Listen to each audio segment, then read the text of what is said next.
दोस्तों, जीवन में कर्मों की मार से कोई बच नहीं पाया है। यदि आपके जीवन में भी दुखों ने आपको घेरा हुआ है तो सिर्फ 2-3 मिनट लगेंगे। इस कहानी को बड़े ध्यान से सुन लीजिएगा और समझ लीजिएगा, फिर आपको समझ में आएगा कि इस जीवन का मूल्य क्या है। बेईमानी का पैसा शरीर के एक एक अंग को फाड़ कर निकलता है। आज की कहानी एक सच्ची घटना पर आधारित है। रमेश चंद्र, जो पंजाब के खन्ना नामक शहर में एक मेडिकल स्टोर चलाते थे, उन्होंने अपने जीवन का एक पृष्ठ खोलकर सुनाया जो दर्शकों की आंखें भी खोल सकता है और शायद उस पाप से जिसमें वह भागीदार बना उससे भी बचा जा सकता है। रमेश चंद्र का मेडिकल स्टोर, जो कि अपने स्थान के कारण काफी पुराना और अच्छी स्थिति में था, लेकिन जैसे ही कहा जाता है कि धन एक व्यक्ति के दिमाग को भ्रष्ट कर देता है, और यही बात रमेश चंद्र जी के साथ भी घटित हुई।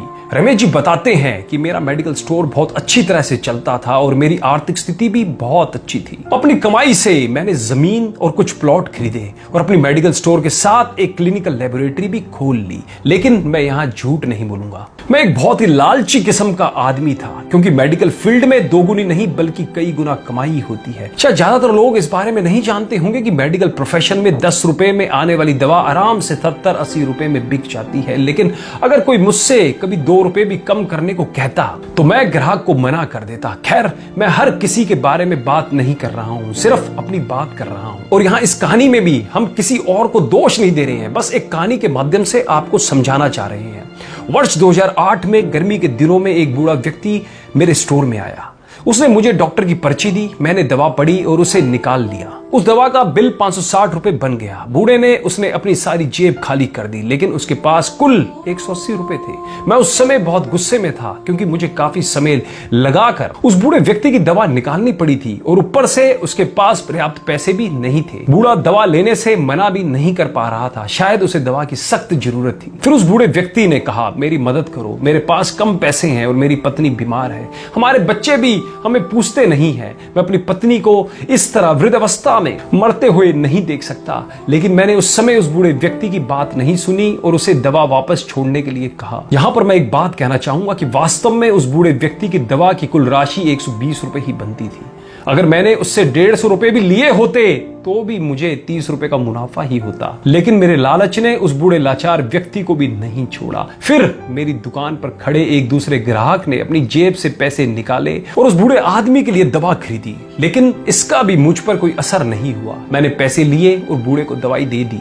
समय बीतता गया और वर्ष 2009 आ गया। मेरे इकलौते बेटे का ब्रेन ट्यूमर हो गया।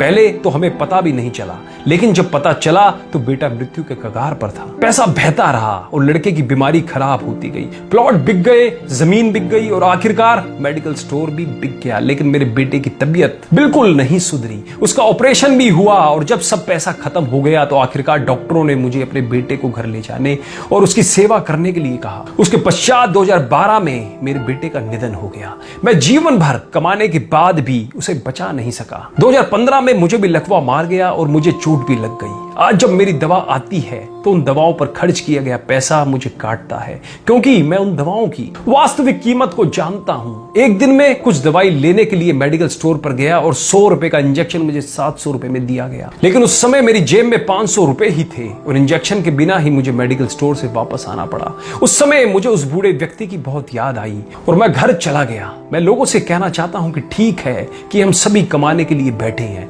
क्योंकि हर किसी के पास एक पेट है, लेकिन वैध तरीके से कमाएं, ईमानदारी से कमाएं। गरीब लाचारों को लूट कर कमाई करना अच्छी बात नहीं है, क्योंकि नर्क और स्वर्ग केवल इस धरती पर ही है, कहीं और नहीं है। और आज मैं नरक भुगत रहा हूं। पैसा हमेशा मदद नहीं करता, हमेशा ईश्वर के भय से चलो, उसका नियम अटल है, क्योंकि कई बार एक छोटा सा लालच भी हमें बहुत बड़े दुख में धकेल सकता है। जीवन शतरंज के खेल की तरह है और यह खेल आप ईश्वर के साथ खेल रहे हैं। आपकी हर चाल के बाद अगली चाल ईश्वर चलता है। तो एक बार सदैव चिंतन करें, जैसी करनी वैसा ही भरनी, जैसी करनी वैसा फल, आज नहीं तो निश्चित कल हम बदलेंगे, युग बदलेगा। कहानी अच्छी लगी हो तो अपने फेसबुक वॉल पर, अपने व्हाट्सएप ग्रुप में सभी दोस्तों रिश्तेदारों में इस वीडियो को ज्यादा से ज्यादा शेयर करो, जिनसे आज के समय जो लोग दूसरों की मजबूरियों का फायदा उठा रखे हैं उनकी मानसिक स्थिति के अंदर परिवर्तन आ सके और वो भी कुछ अच्छा काम कर सके। कहानी अच्छी लगी हो तो कमेंट भी जरूर कीजिएगा। धन्यवाद।